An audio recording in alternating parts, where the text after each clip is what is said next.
Hi everyone, welcome to Season 2, Episode 1 of the FuReel Podcast. Hello, hi everybody.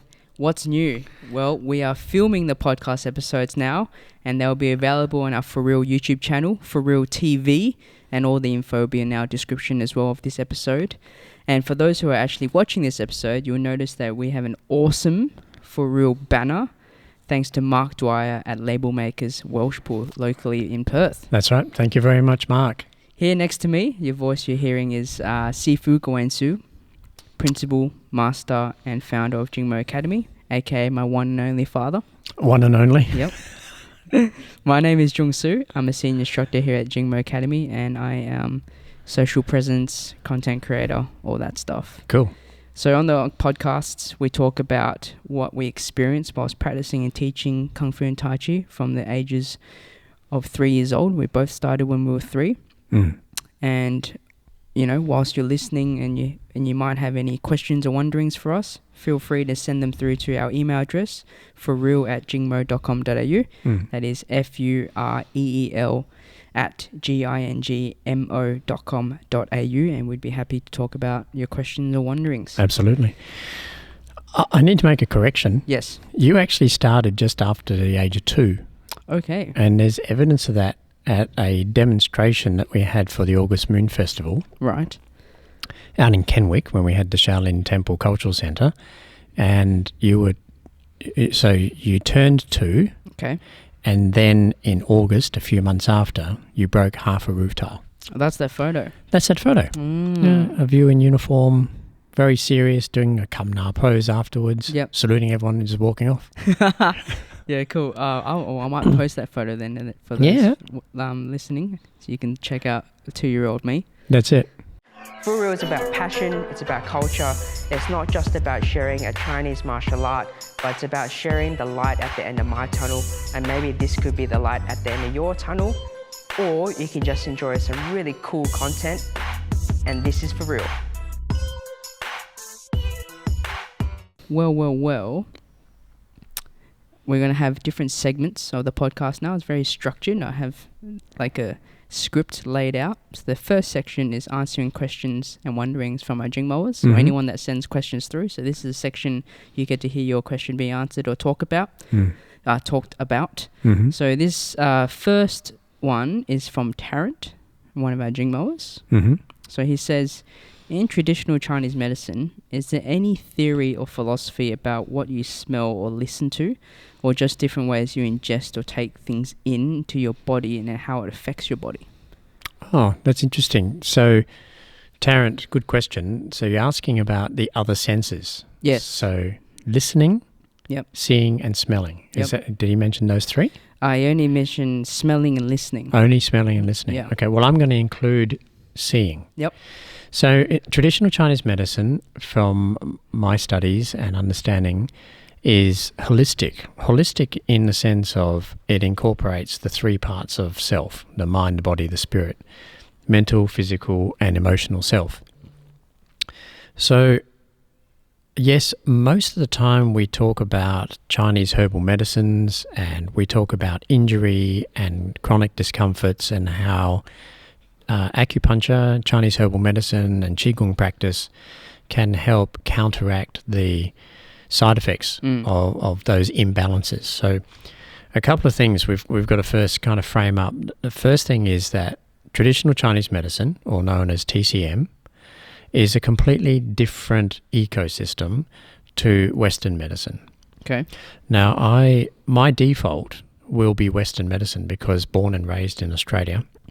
However, having a very intimate relationship with TCM, growing up in a household like you do, where we are aware of the quality of the food that we eat and the quality of the fluids that we drink and the quality of sleep that we have and how that affects the body. So I guess we have the best of both worlds in that we can use a combination, like a hybrid of both Western and TCM.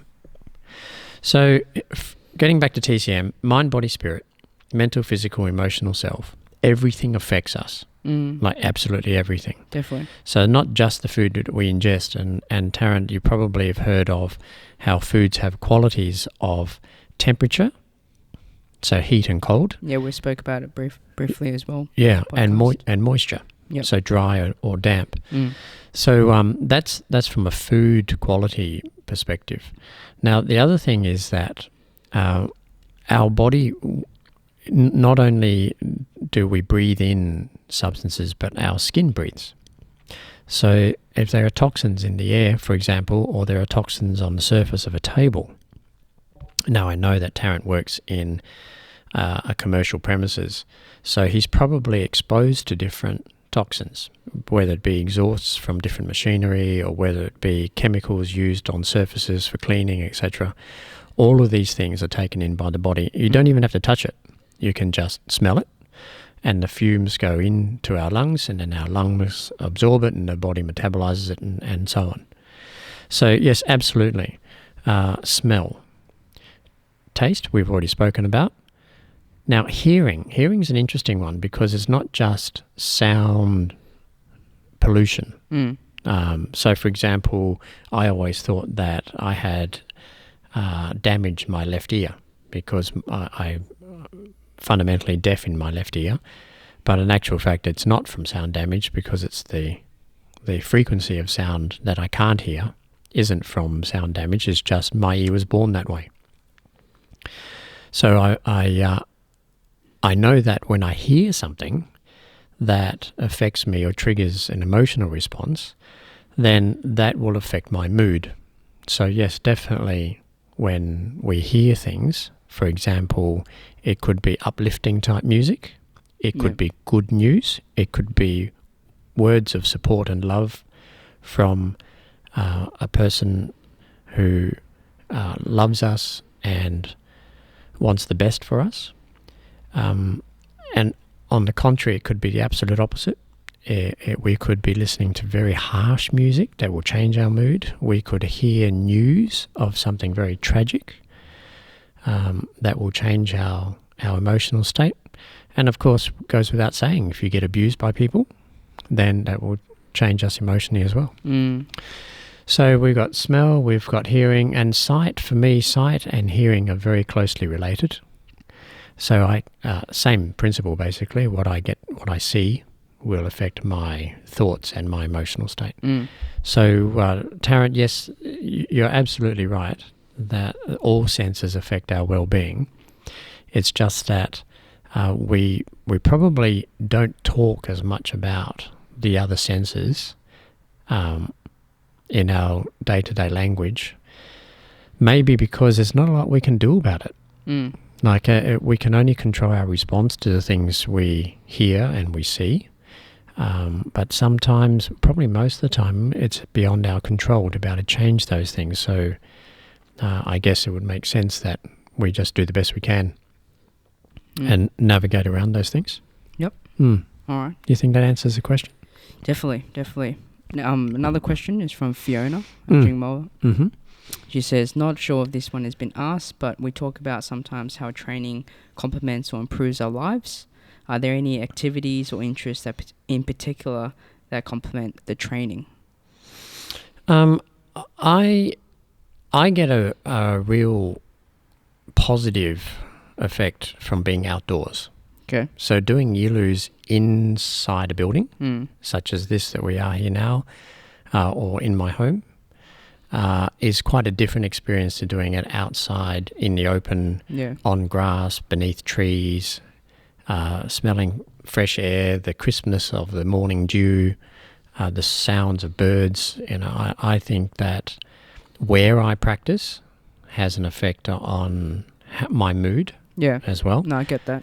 And I think there's quite a lot of science around now. I heard from Simo that there's science that proves now that trees absorb stress from humans. So it makes perfect sense to me when we walk through the forest down in Denmark, for example. It feels so much better after having walked, and it's not just the walk, it's the fact of walking through the forest. Nature, and the forest absorbs. Yep.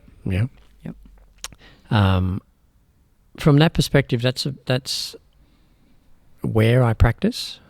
As for other activities, like if we looked at other sports or exercise, maybe meditation or readings or music that would assist. When I first started getting myself in a routine with Yilus, I liked listening to music. I don't know about you, but I did. Yeah, I like listening to music or podcasts as well. Yeah. The FuReel Podcast. Oh, do you?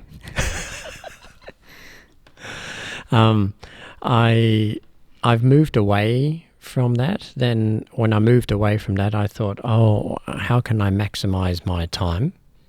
Because I want to reach the end goal as quickly as possible. I don't know what the end goal is, but that's just a human thing. Yes. So I would listen to pre-recorded lessons of Master Chen, our teacher, and what I discovered then was something quite different to music. But now I don't listen to anything, and I actually like not listening to anything. I think for me right now, in my 86th week of 100 weeks of Yilus, right now I prefer not to listen, and maybe I'll go back to it. Yep. I don't know. But definitely when I was listening to music, there was particular types of music that really motivated me to keep going. Yeah. And I think that can be helpful at times, particularly if you're starting out. Maybe some of the Jingbaos out there, FuReelers, those who are listening in, wanting to develop their own, you're wanting to develop your own daily practice routine. Maybe music will help you just get past that initial hump of, how do I do this every day when there's just so much in my life that has me pull away from what's good for me, what feeds my soul and makes my heart sing. So maybe music will help. Just travel through that difficult period until it becomes a daily routine. Yeah. But there is a particular type of music for me. Yeah. I get the same more on a day-to-day thing. Some days I like listening to music whilst I do Yilus. Some days I don't, because it feels like my head's too full to, we're talking about all the senses. I feel like I was already too full of the day, that listening to music was a distraction from the Yilus. Whereas sometimes I need to feel like getting into the zone of my Yilus, so I listen to music to help me, perk up to the Yilus, because I'm feeling something else. So it's a bit of both for me. And when I'm listening to podcasts, that's also different, because most podcasts that I listen to are about an hour and a half. So I know that there's one track of something that I can keep going to, and it's almost like it's like a marathon. Then I know it's going to be a long one, so I can just keep going. Where it's a song, you can when it's starting, when it's stopping, and it feels a bit stop start, because it's starting and stopping, so it feels stop start. Yeah.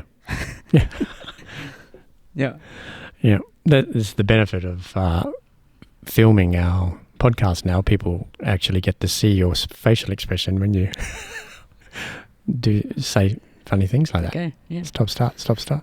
Is there anything else that you think complements the training and such? No, not at all. I think I just want to acknowledge that it's a very human trait to want to succeed, and succeed in the fastest time possible.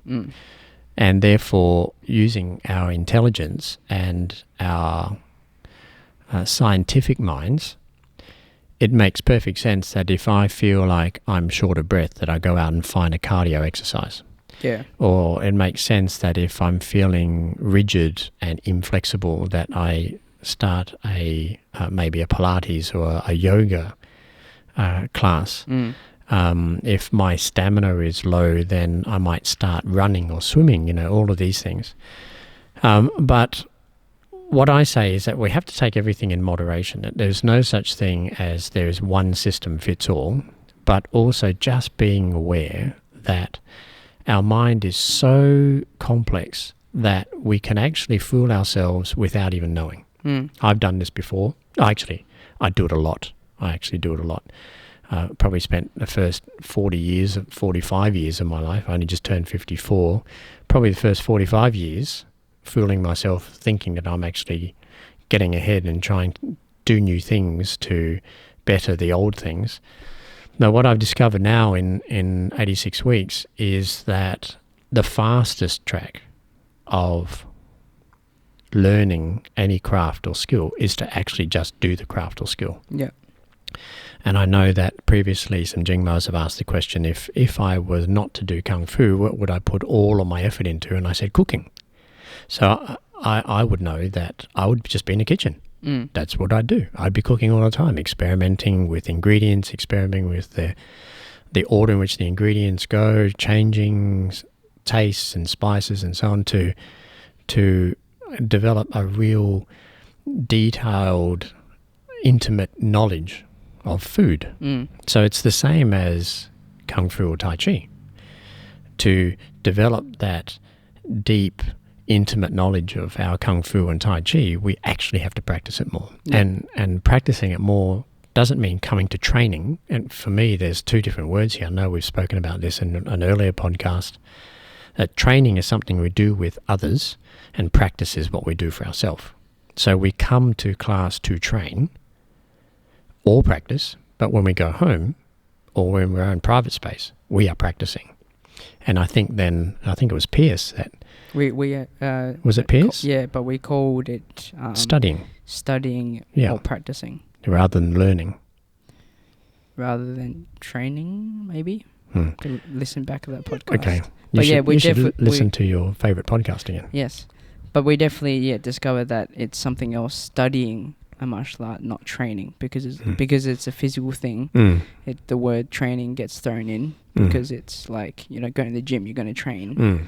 But it's interesting when you put the word studying into martial arts. Yeah.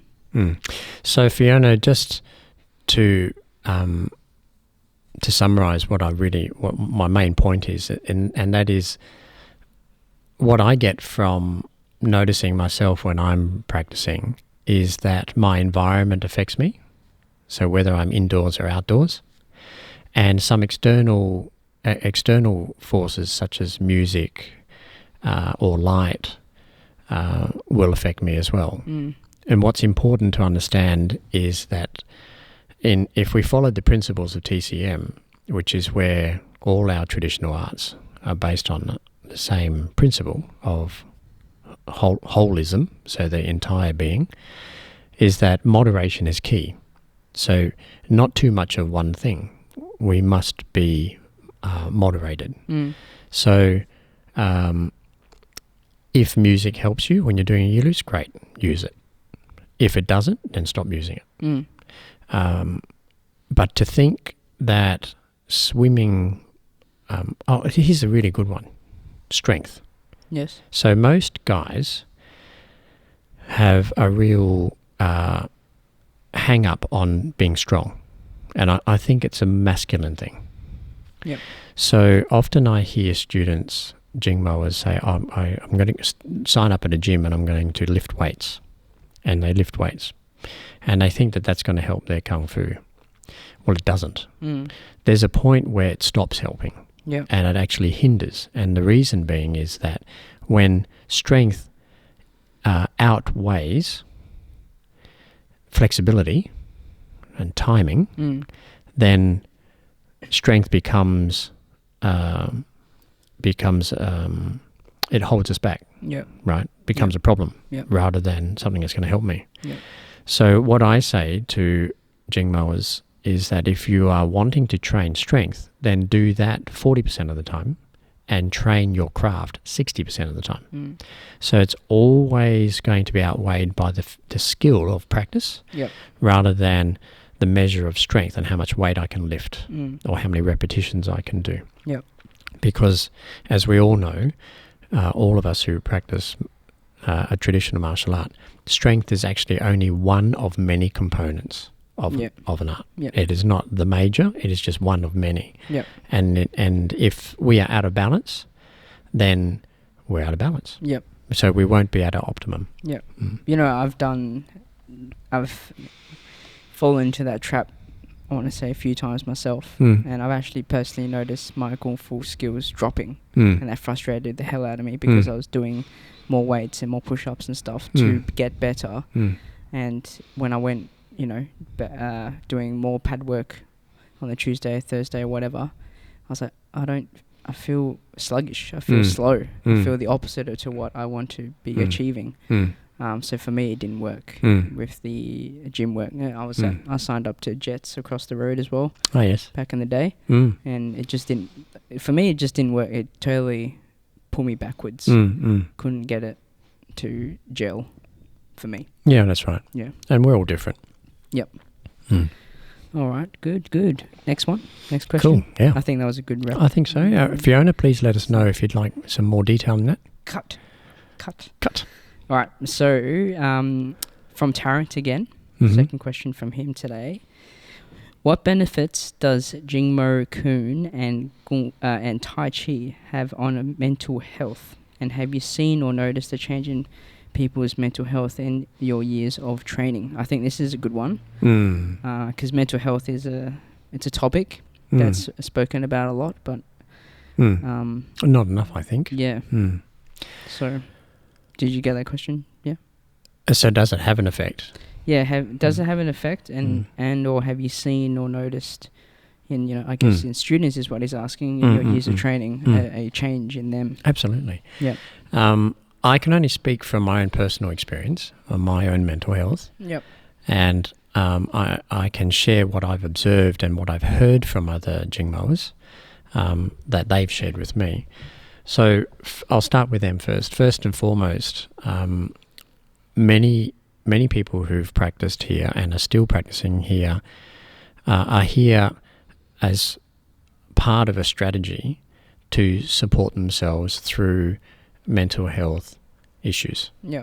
So not feeling like they thought they should be feeling. And it happens to all of us.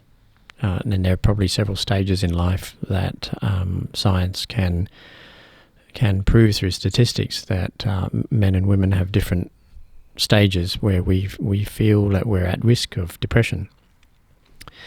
And then, of course, there's societal stuff, all the what job do you have? How much money do you have? Have you at this age have you achieved this, etc. If you don't have it, what does that mean? Yeah, exactly. I mean, I see a lot just even at school. I remember when I was at school, and I remember when you were going through high school as well, is the amount of pressure that we are subjected to make supposedly lifelong decisions. Like, how do you do that when you're 14? Yep. Yeah. That's what got me. Yeah, well, it got me too.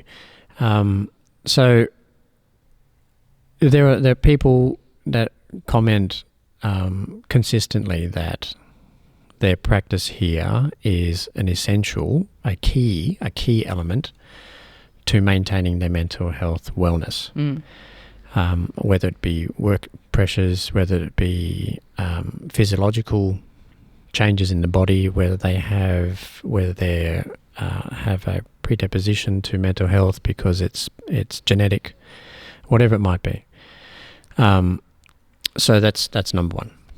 And I can, speaking from my own personal experience, my mental health has gone up and down quite a lot over the years, and there have been key times in my life. So first was the coming of age. I say my coming of age was when I was. It was insisted upon me that I had to make the right decision in high school. So that was pressure number one. Actually, a moment before that was when I was 9 and my parents broke up. That was tragic for me, and I had no idea what was going on. I was only 9, and then it was such an ugly breakup. There was physical violence. There was all sorts of the emotional blackmail stuff. There was all the mixed up stuff where my father would be spending half a week with us and half a week with his other family, and we didn't know who we really were, and it was horrible. And my parents decided, the best thing for Gawain would be for him not to see any of this. Don't talk about it, right? Heaven forbid, don't talk about it. Let's pretend it doesn't exist. because no one wants to see this sort of stuff. So they sent me to boarding school. that was crap. Like that was really. I mean, there were moments in boarding school where it was pretty cool, but knowing that my mother lived 3 blocks away from the school, and I wasn't allowed to leave school to go home to have dinner. Like, it was hard. That's crap. Yeah. That wasn't hard, man. It was worse than hard. I would stand on the end of our street where the school was and look up, and I could see your mama's house, like the unit she was living in. It was like, man, what am I doing here? I didn't get it. But anyway, I was only little. So there was that time, then there was the coming of age, and then there was the realization for me that something was really wrong, and I didn't know what was wrong. And I kind of sat with that for about 3 decades, trying to work it out, right? Oh, maybe two decades, about 2 decades. I sat on it for about 2 decades, not understanding why it was that I felt so unsafe and so unclear. And then my next major event was after having you, and when you turned 3, then you nearly died. It's like, man, how's it my first and only son, my first and only gorgeous son, where I thought we had this whole future ahead of us, is going to die of leukemia? So that was a real bombshell. And in that period of time, that underlying unsafe feeling was still rolling through. And then you went into remission 7 years later, and then your mother says, no, I want a divorce. And I thought, oh, gee whiz, how much more can a guy take? And then all inside of all of that, I nearly went broke 3 times. Right? So not me first time personally, that was, your grandfather the first time, but I was managing his going brokeness as a 21-year-old, having creditors come and repossess cars and, tell all my staff in front of them in an open plan office that I was pretty much broke, right? Yeah. And then saying on a Wednesday, by Saturday, we're repossessing your house, because your father has stopped paying for your house for many months now. So whatever's in there at 12 midday on Saturday, and this is Wednesday they were telling me, in front of all of my staff in an open plan office, everything inside the house is going to be the bank's. So you and your mum have until Saturday to get out. Awesome.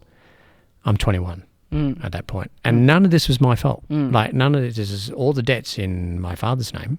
But I was the responsible one because he left me in charge so that he can take off to China and live a new life, have another family and all the rest of it. So, needless to say, my mental health was pretty challenged at that point. And I noticed only afterwards that I had I would say I had an eating disorder, in that I had to eat more than I needed to put on more weight to feel safe.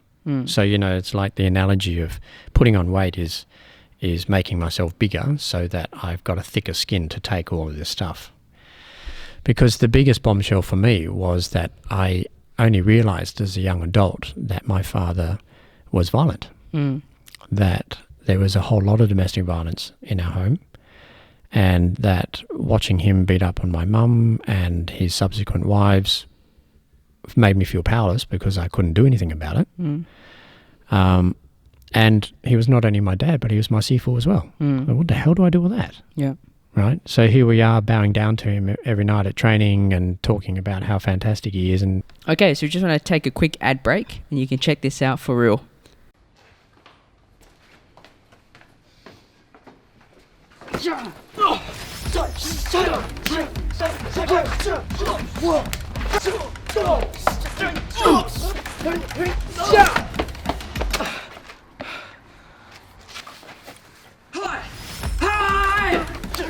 So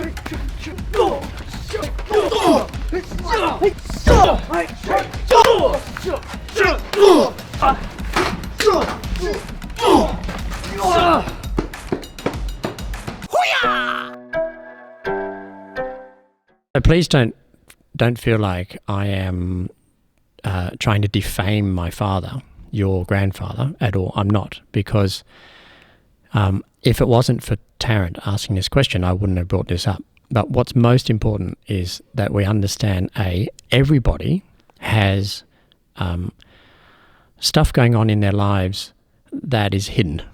And this hidden stuff, this shadow or this dark side, affects a person's mental health. And even though on the outside we look like we're doing okay, because every person in class couldn't tell. Yeah. They wouldn't be able to tell. I mean, I've had really crap days here as well, right here. Yeah. Right? I've had real shit days, but nobody knows unless I say something about it. Yeah. And so mental health is one of these things that is hidden because we don't have a runny nose. We don't have a broken arm. We're not on crutches. It's just stuff going on inside the skin, and we're all so good at putting on a good face. And I think the Chinese culture, at least in my experience, Chinese culture is expert at putting on a good face, because we talk about losing face all the time. It's in our language, right? So I didn't realize any of this stuff was going on, and when I started to confront it, and it was, I must say that it took me until to the point of nearly losing you twice before I grew the balls to say, no, this has to stop. Right? Yep. I'm not saying that I'm glad you had leukemia, not at all. But it actually took that point before I said, no, enough is enough. This violence in our family must stop, and it stops now with me. That's it. No more. So that was a tough time. And when and I agreed not to speak to each other anymore, well, I don't know that we agreed. I kind of stormed off, and he said, don't ever talk to me again. That's, yeah. Yeah, I don't know whether that's agree, but anyway, we were both pissed off at each other. So the sense of relief that happened at that point was just, I cannot describe how that feels to finally vote for me. Like, that's it. This guy, Gawain Su, is voting for him. And this is how he's going to do it. Like, that was such a powerful moment in my life that there's no way of describing it. It is just insurmountable. The amount, like, people talk about the weight lifting off your shoulders, that doesn't do it justice at all. It's like, finally it's over. And I think any of us who are listening out there have had a similar experience. You'll know what I'm talking about. It's like, finally, it does not have to go on any longer. So, Tarrant, you're asking the question, has my practice been beneficial to my mental health? Without my practice, I wouldn't be here. Like, it's when I was in my 20s, my practice wasn't the same. In my 30s, it wasn't the same. But definitely in my 30s, my practice was more about building the academy and the structure and the teaching methods and working constantly. We were doing 7 days a week. We had locations over east. We had locations here. It was like constant. So my practice was quite different, but it was still involved in the practice. Like, it was still about Kung Fu. It was still about Tai Chi. It was still about Qigong. It was all still about it. Yep. And I had to practice and manage all of that whilst my father was still in my life. See, that was the thing. It was like crazy. And when I think back now, it's just absolutely madness. I would never dream that upon anybody. My worst enemy, the person that I dislike the most, I would still never dream that upon them, because it's torture. It's absolutely torture. So without it, I wouldn't be here. I mean, I've had mates at school we met up for our 30th school anniversary, year 12 anniversary, and they said, one in particular, Neil, he said to me, he said, Gawain, you know, we were kind of sharing what our lives have been like since school because we lost contact with each other. And he shared with me that he had no idea he was gay. Now, here he is in an all-boys school and couldn't work out why he felt so out of kilter. And it was only when he left school, became a young adult, and then he discovered, wow, I'm actually gay. And he was contemplating all the way that through school, and we were best mates for a period. And I said, well, how did you do that? And he says, I don't know. I said, that must have been horrible to be in an all-boys school, you know, only one set of change rooms. Everything is so masculine, and you were questioning your sexuality without even knowing, going through puberty at the same time. Yeah, he says, oh, and it was nuts. He said, but it'd be nothing compared to you. I said, what do you mean? And he goes, well, we all knew you were going through shit with your dad. I mean, I said, really? I said, yeah, we all wondered why you weren't an alcoholic. I was like, what? How is it?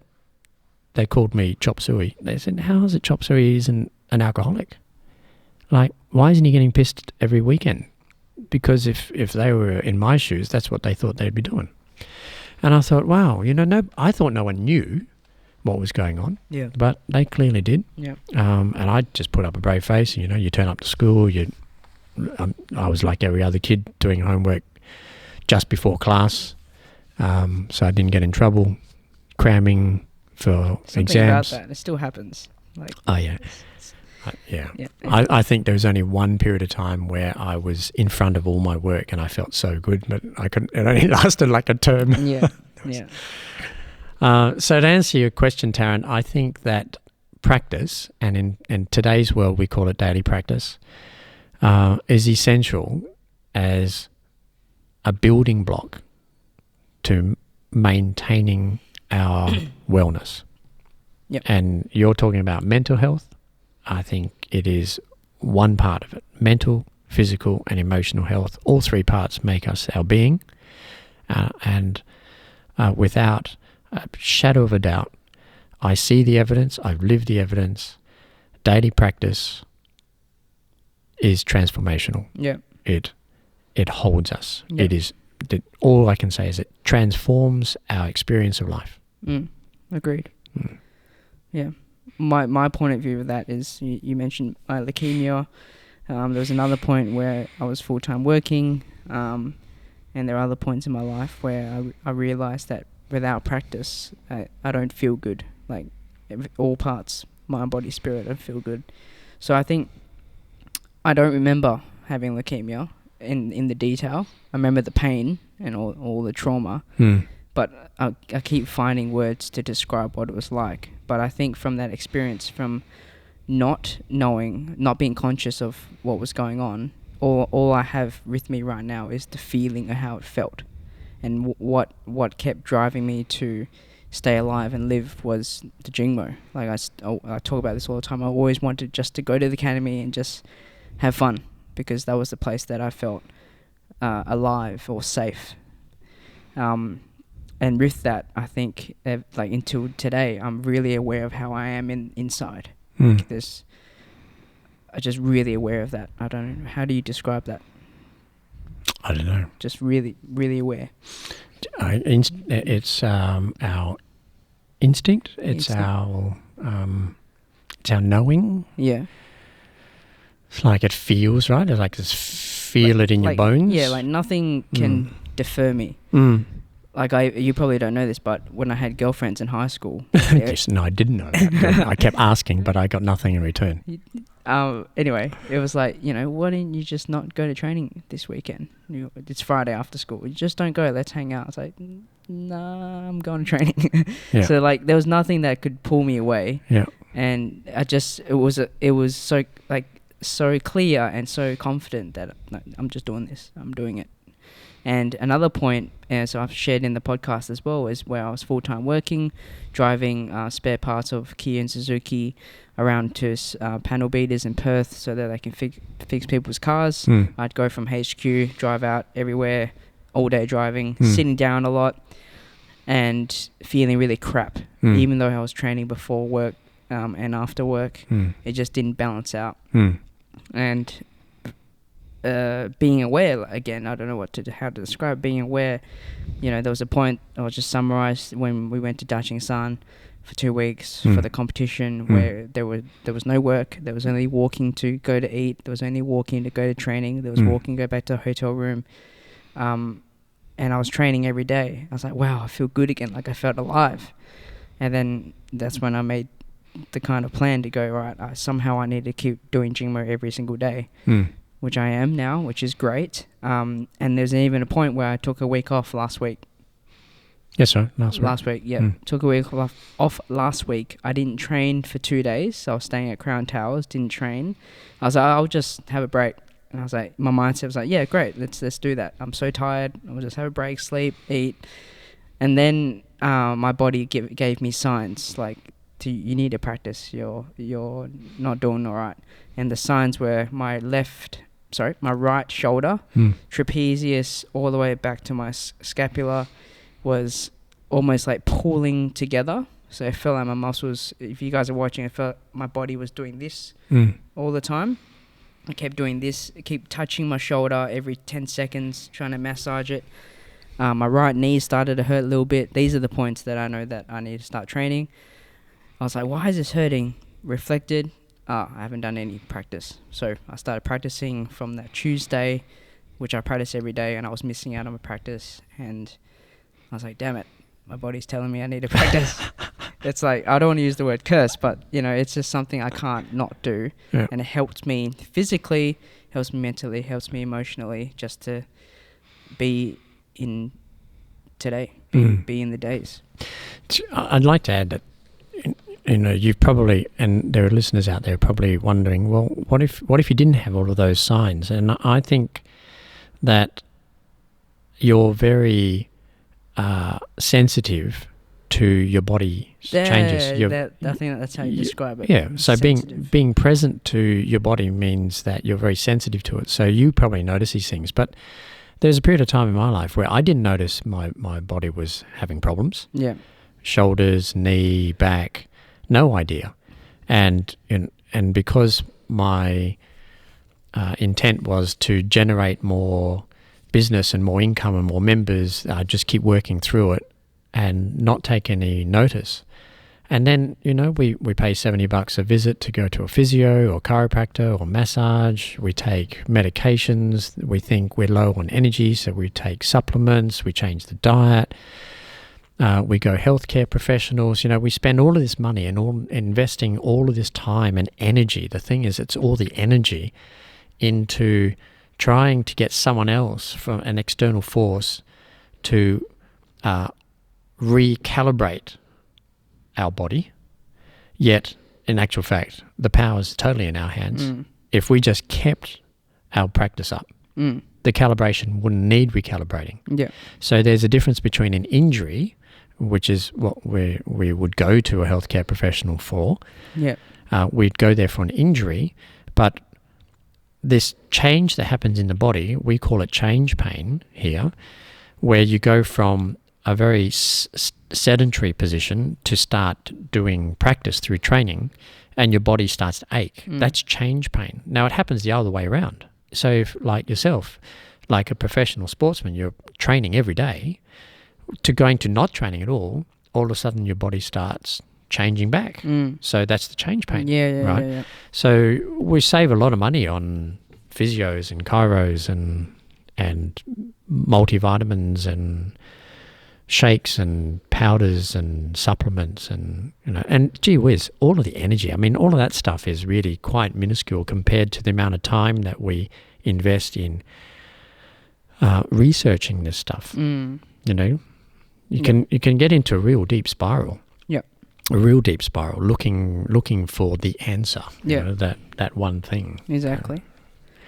Yeah. Well, quite a lighthearted similarity. I see that like kind of the maintenance of your well-being, like cleaning.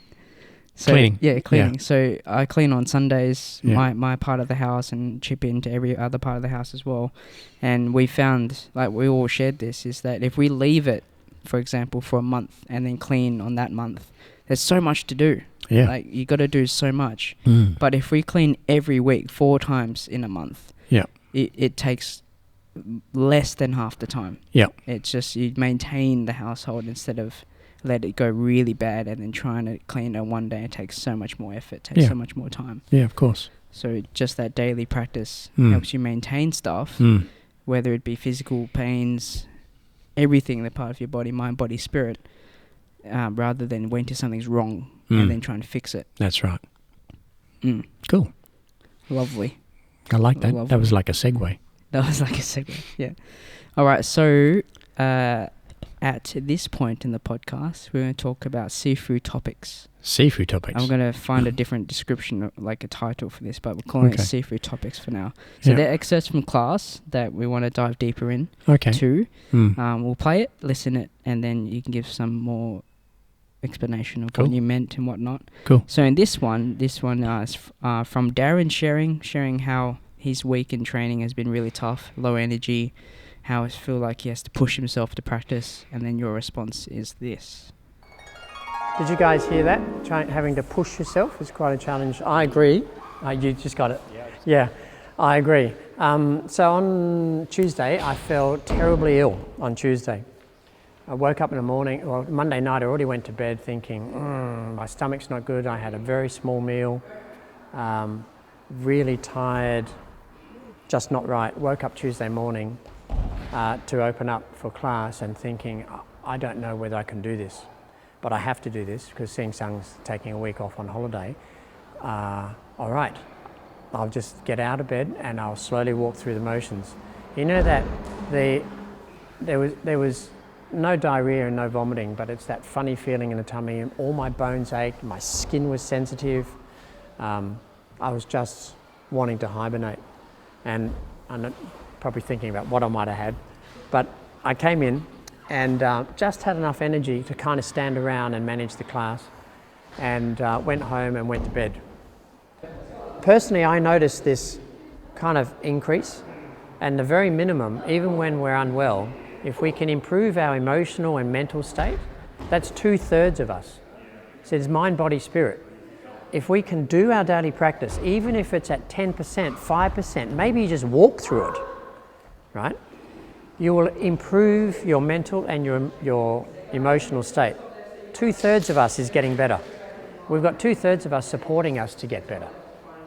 Then there's only the 1/3 left, which in some cases is out of our control. Nature has to take its course, right? For example, if we broke a limb, you've just got to wait for it to heal. But we can still keep working on our emotional and our mental well-being at the same time.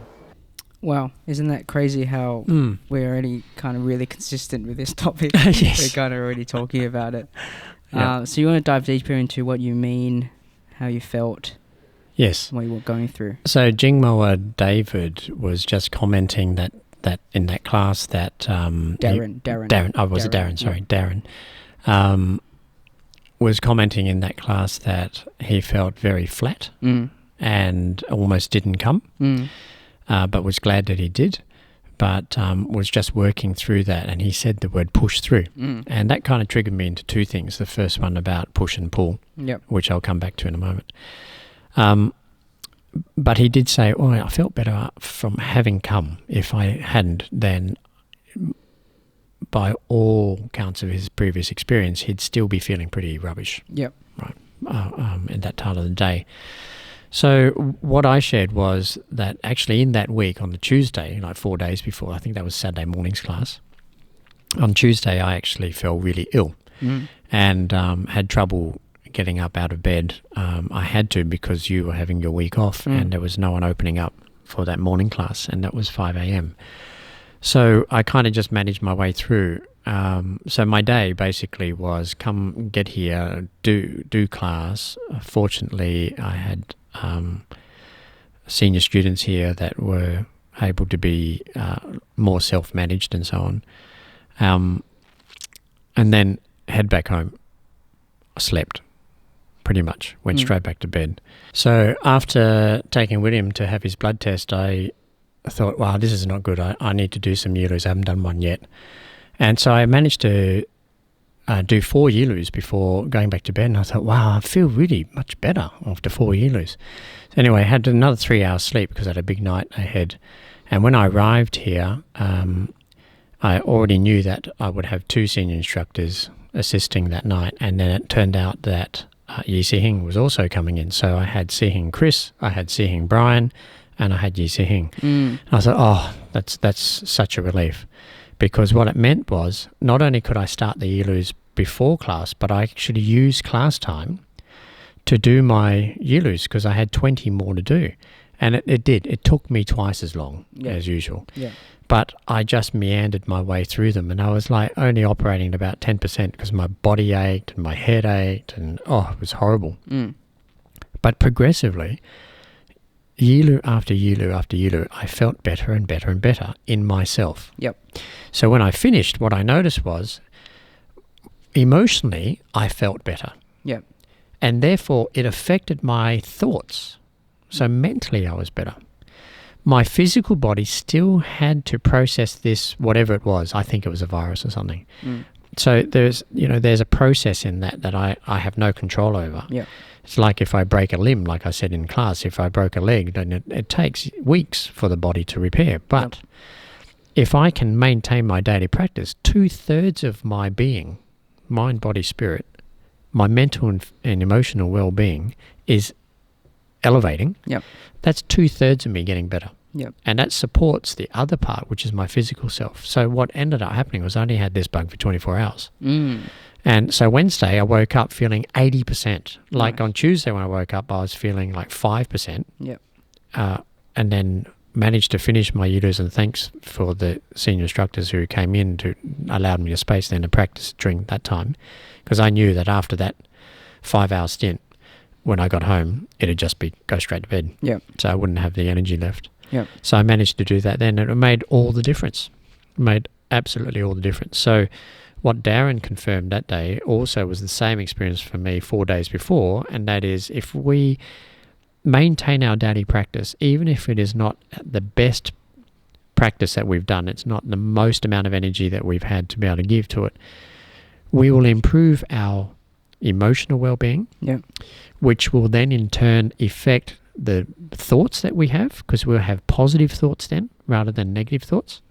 And therefore it means that we're supporting 2/3 of our being to get well. Yep. So it's essential. When people are unwell, I encourage them. When you guys are unwell, I encourage you. Just keep up your daily practice. Maybe reduce the intensity, but keep it up. Definitely. Yeah, well, like when we were talking about leukemia before, so I was really sick. And all I wanted to do was just have some fun. Back then it was just fun as a kid. And that, I think that helps with my mental health and my emotional health. Physically, a bug was trying to kill me. Yeah. So that's right. So I guess that's more of an extreme level. Yeah. Yours was a 24-hour virus. But it's everywhere in our lives. Oh, well, thanks for sharing. You're welcome. That brings us to the end of our FuReel episode 1 of season 2.